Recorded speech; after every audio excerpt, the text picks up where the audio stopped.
evening. Today was a scheduling conference for Kouri Richins in the court in Summit County in Park City, Utah. And I went up for that. And I'll give a rundown on that. And I arrived, and not as many people as the initial appearance. I expected that there would be less. It's a good thing there were less, because there's less room in the courtroom, because they have eliminated some of the space. They had a few short benches, which now are being enclosed into space for the jury to deliberate in, because they needed more space. So space is going to be quite a premium when the trial happens. I ran into a reporter from Dateline when I was out in the foyer waiting, and I ran into the documentary maker that I talked to a lot last time, and we finally got to go into the courtroom, and Sky Lazaro was there for the defendant, Kouri Richins, and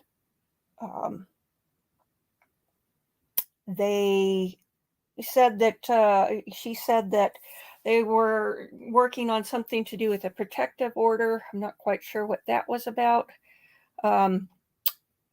They want records from law enforcement. The state has been diligent in turning over their discovery. She said they're okay with setting the preliminary hearing, and they just need some time to digest the digital data, and they plan to dispute the financial records.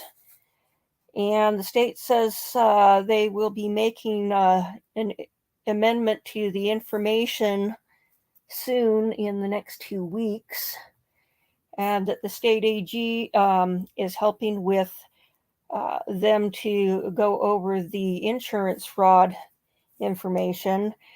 And so then Lazaro turns around and says, "Oh, we're not ready yet for a preliminary hearing," after she said otherwise. And she said, maybe February or March. And so the judge says, "Well, this is just a probable cause hearing. This isn't a tool for discovery for them." And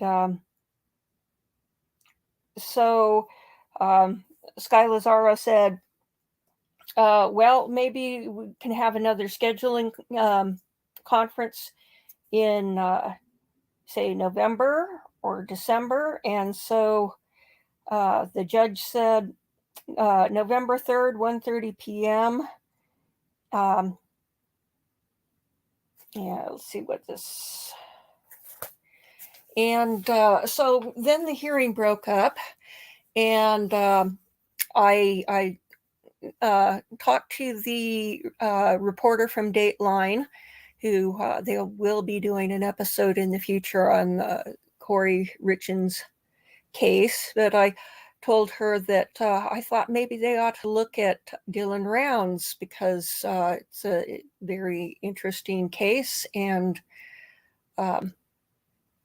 told her that it needed some more exposure, and that Nate Eaton, who they've worked with before on Chad and Lori Daybell, is very involved in that case, and so they could contact him for more information on it. And so I'm hoping that we can get some serious exposure on Dylan's case. And the third thing is Henry Dinkins still doesn't we still haven't got a verdict yet from the judge. I don't know what's taking him so long, if he is kind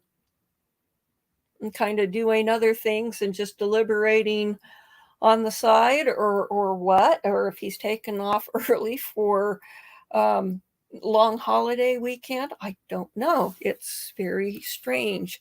So I'll continue to monitor that situation. On the 11th, I have um, the Jared Lysick preliminary hearing down in Manti, Utah, and I'll be going down for that. And maybe another trip out to Lucin to get some better footage. So anyway, I've got the entire preliminary, or not the preliminary, the Kouri Richins scheduling conference here, which I will play now. And for those who want to see it in its entirety. So here we go. Let me just switch. And here we go. We're here for a scheduling conference. Ms. Lazaro, tell me where we are. The state and I have been working through discovery and some requests that I've made. We've come to an agreement on everything. There might be one issue we bring to your attention in the future, but we're not there yet. So there's some things we're still working on getting turned over.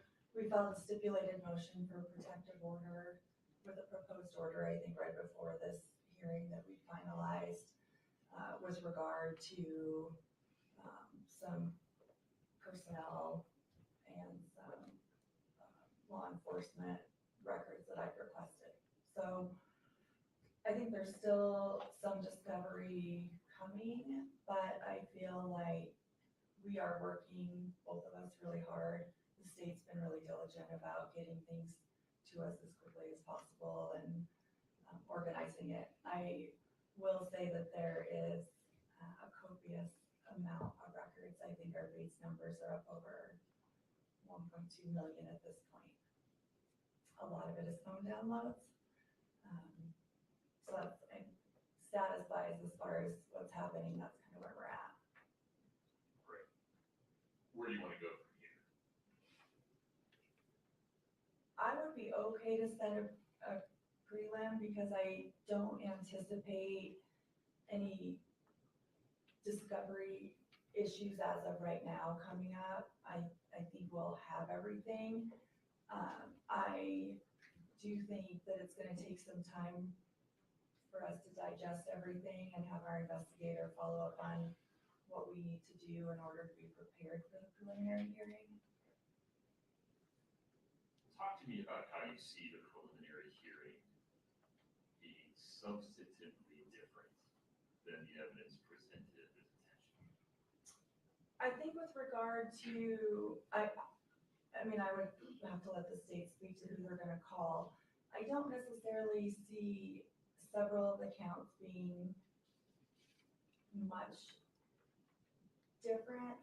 You know, I don't know if they'll call a medical examiner or things along that line, or just the detective, or 1102 statements. That's going to be up, I guess, to them to decide how they want to present the information. I do expect it to be different in regards to the financial count allegations with regard to what they're going to have to present as evidence in order to meet their burden with regard to the elements of each of those. So I do expect a lot more on that side of things than what we heard at the detention hearing. Okay. But like I said, that's up to them too. So. Ms. Cassell. I think that's fair. We have not amended the information, but we anticipate that we will. Is that the reference to the financial Yes, evidence? that is the reference to the financial evidence. And so, and then we will, that will be in addition to what I believe, and we haven't made that determination yet either, but that'll be in addition to what we, the witnesses we called or evidence we provided at the detention hearing. All right. Do you have a sense of when you're filing amended information? We met yesterday with the Attorney General's office. I think we got some good information out of that. I I think we could be prepared to file soon. Forgive me, I didn't follow that reference. Oh, they're just helping us understand Okay, the insurance fraud I see.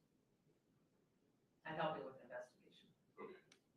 So I cut you off there. No, I'm just saying, I think that we will be in a position to file within the next couple weeks. Okay, assuming you do that, are you prepared to set a preliminary hearing? I think we're prepared to set a preliminary hearing. I think it kind of I guess it depends on how far out you are willing to set it, but yeah, I think we're prepared to set a preliminary hearing. Well, I'll set it as earlier or as late, I guess, with reluctance as defendant wants. But it sounds like the state's prepared to go forward whenever I set. Well, yeah, yes. Okay. Yes. Realistically, they've had 18 months to prepare their case and I'm Right. just getting all the discovery. So, bearing that in mind, realistically, I don't think there's any way we can be prepared for a prelim just with the amount of documents and information that we need to get through until after the first of the year. And I'm thinking more like February or March. And I hate to do that to my client because she's. We are just showing probable cause, right? Well, I understand that, Judge, but I have to read the thing. I mean, I I'm not can't. suggesting otherwise. I'm not, I understand the burden and I understand the state's burden, but if I don't, I'm gonna be ineffective from the word go if I don't read what they provided to me. Oh. Well, do you want to set that today or do you want another schedule? I'm happy to do it however the court feels most comfortable. I guess it doesn't matter that much to me if we're setting it out a ways or if we want to come back maybe in November or beginning of December for a status and see where we're at on everything. And if we're in a good place, then get one set. I think our only concern was, Judge, getting on your calendar. So if we set it out for another scheduling in, say, 30 to 60 days. It may not surprise you that this case will just push its way in my Fair calendar. enough. In large part because Richins is in custody, right? Any in custody case of this magnitude would push things out of the way, so that won't be a problem. I would anticipate several days for approval.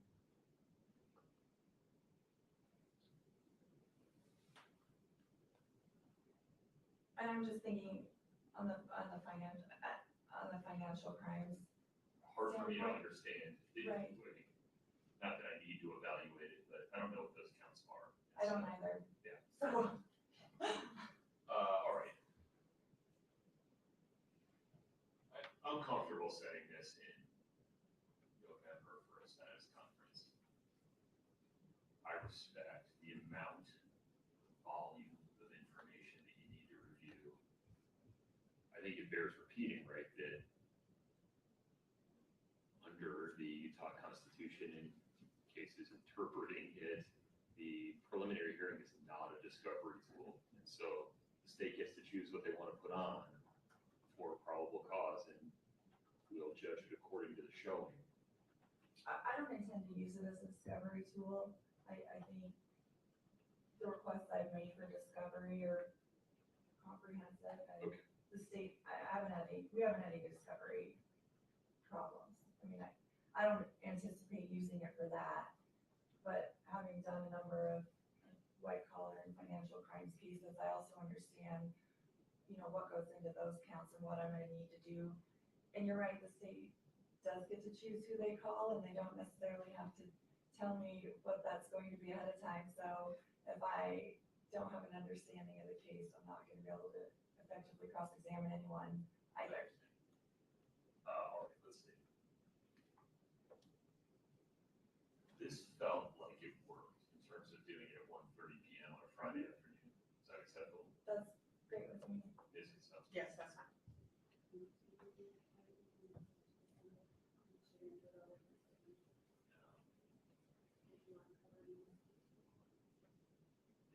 How about November 3, 1:30 PM in person?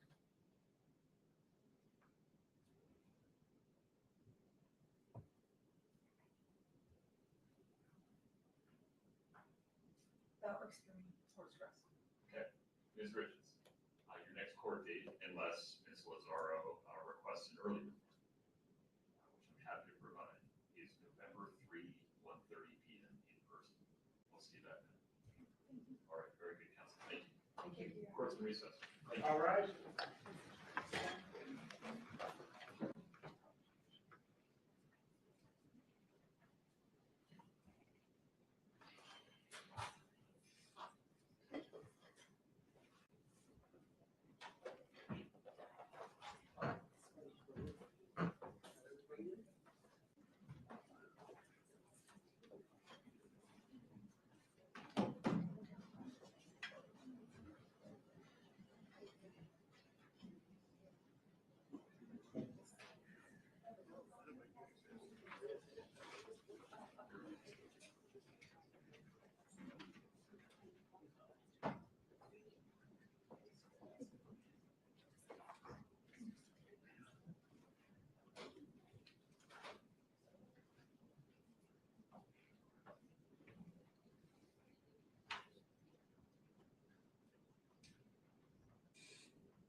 Yeah, you are.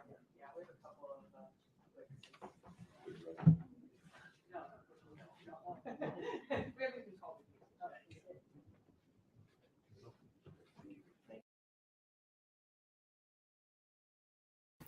Okay, and that pretty much concludes the hearing. Yeah, not much. I was kind of pleased when the judge kind of admonished Ms. Lazaro for about the preliminary hearing is just to establish probable cause, and it's not a tool for them to learn everything in the state's case. So,